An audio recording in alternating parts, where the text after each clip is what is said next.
और जिनकी काविशों से इतनी खूबसूरत महफिल का इनेकाद हुआ।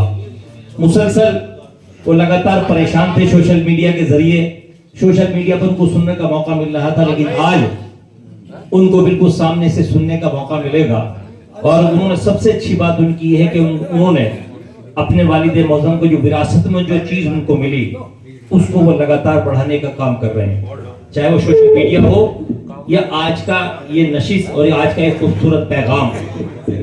मैं उनको 4 मिसरे पढ़ता हूं और उनको दावत देता हूं। जो उन्होंने ये सरमाया संभाल के रखा, जिंदा रहूंगा, डॉक्टर साहब, जिंदा रहूंगा ऐसा हुनर छोड़ जाऊंगा, जिंदा रहूंगा ऐसा हुनर छोड़ जाऊंगा, गजलों में अपना खूने जिगर छोड़ जाऊंगा, और आंखों को दान करके किसी और के लिए मरने के बाद अपनी नजर छोड़ जाऊंगा। अब मैं गुजारिश करता हूं जनाब इकबाल तकी साहब से बराए करम तशरीफ लाएं और अपने खूबसूरत कलाम से नवाजें। इकबाल तकी साहब माइक पर। नहमदु व नुसल्ली अला रसूलिल करीम अम्मा बाद। सदर मोहतरम की इजाजत चाहता हूँ और अपने चंद अशार आपकी खिदमत में पेश करता हूँ और चाहता हूँ कि आप इन अशार की इस्लाह करें ताकि मेरी हौसला अफजाई हो। उससे पहले मैं कुछ बात कहना चाहता हूँ मरहूम जनाब नवाब तकी शेरकोटी साहब के मुतालिक कि जब ये, जैसे कि अभी आपने देखा ही होगा कि पीछे एक प्रोग्राम की शुरुआत हुई और वो प्रोग्राम एक हद तक बिल्कुल अनकरीब था, होने वाला था, लेकिन कुछ राजनीतिक सियासी वजूहात से वो प्रोग्राम खत्म हो गया, मनसूख हो गया। तो मेरे दिल को बहुत ठेस पहुंची और मैंने ये उसी वक्त ये तय कर लिया कि अब कभी बयादगार तकी या तकी शेरकोटी उनके नाम से मंसूब कोई भी पॉलिटिकल प्रोग्राम नहीं करवाऊंगा। और ये भी तय किया उसी वक्त कि अब जो भी प्रोग्राम होगा और जो भी नवाब तकी शेरकोटी मरहूम साहब की याद में कुछ भी प्रोग्राम होगा वो मैं खुद अपने कंधों पर कराऊंगा, वो चाहे छोटा प्रोग्राम हो या कोई बड़ा प्रोग्राम। ये बुनियाद है, बहुत अच्छे के ये बुनियाद है, यहाँ से इंशाअल्लाह हमारी भी ख्वाहिश जी।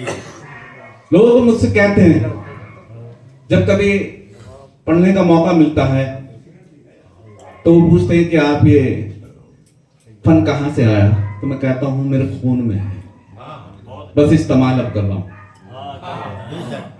ये था मेरे।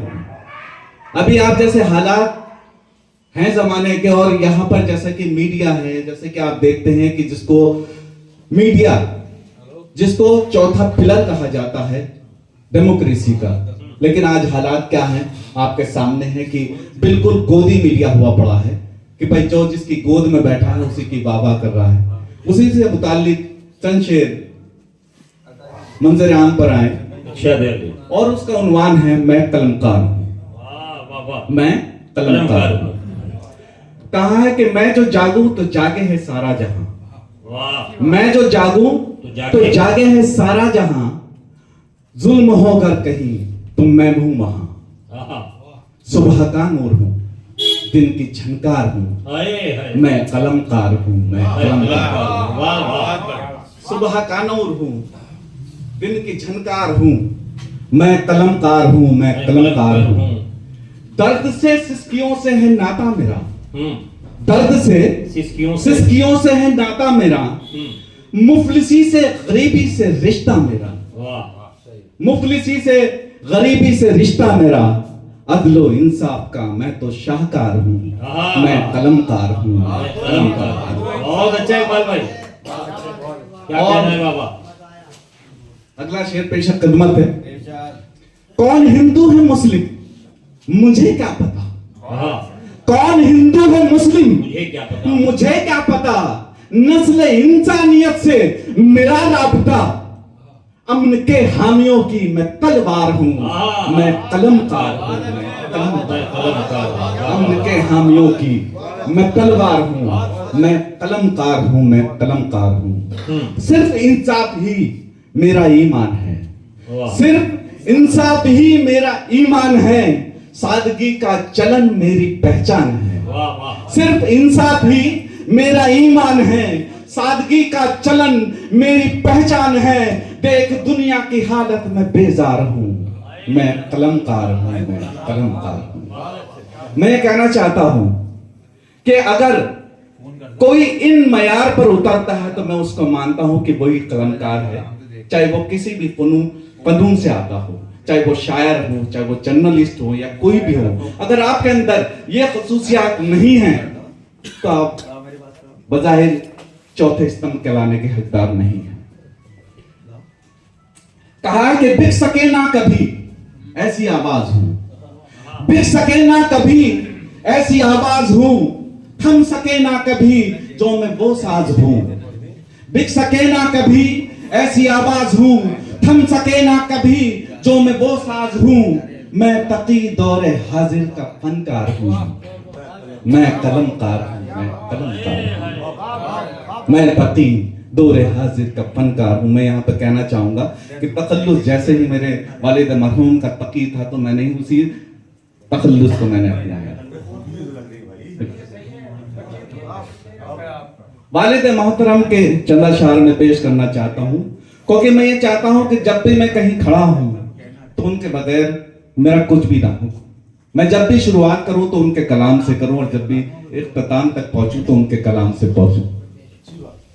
कि दुनिया ही लिख रहे हैं अब तो जहान को, दुनिया ही लिख रहे हैं अब तो जहान को, और लिखते नहीं है क्यों वो फलक आसमान को। दुनिया ही लिख रहे हैं अब तो जहान को, और लिखते नहीं है क्यों वो फलक आसमान को।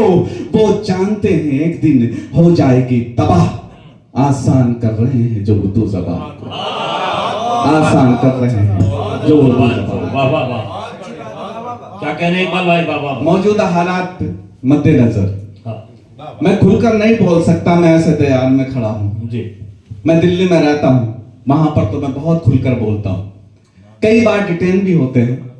ऐसा कई बार होता है कि जब हम पुलिस की हिरासत में पहुंचते हैं, कभी 1 घंटे के लिए, कभी 3 घंटे, कभी 6 घंटे, और इन चीजों से हम डरते भी नहीं। लेकिन ऐसे दयार में खड़ा हूं, यहाँ पर ज्यादा खुलकर नहीं कह सकता, लेकिन फिर मैं कहता हूं कि तहरीर यूं वफा की इबारत करेंगे हम, तहरीर यूं वफा की इबारत करेंगे हम, हरगिज न दुश्मनों की रियायत करेंगे हम। बहुत अच्छा है।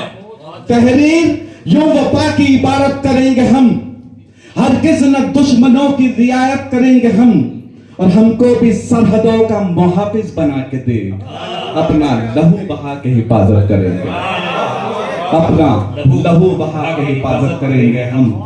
और कहा है कि मुझे यकीन है वो दिन जरूर आएगा। आप सब तक पहुंचेगी मेरी बात जो मैं कहना चाहता हूं। मुझे यकीन है वो दिन जरूर वो आएगा। दिन जरूर आएगा, और तेरे गुरूर का सूरज भी डूब जाएगा।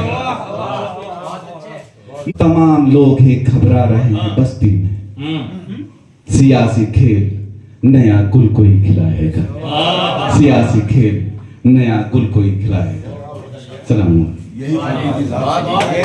आइए जनाब इकबाल तकी साहब ने हक अदा किया, जो भुट्टी में उनको शायरी मिली उसका हक अदा कर रहे थे। मैं मुबारकबाद पेश करता हूँ इस कोशिश के लिए कि उन्होंने बड़ी खूबसूरत महफिल सजाई।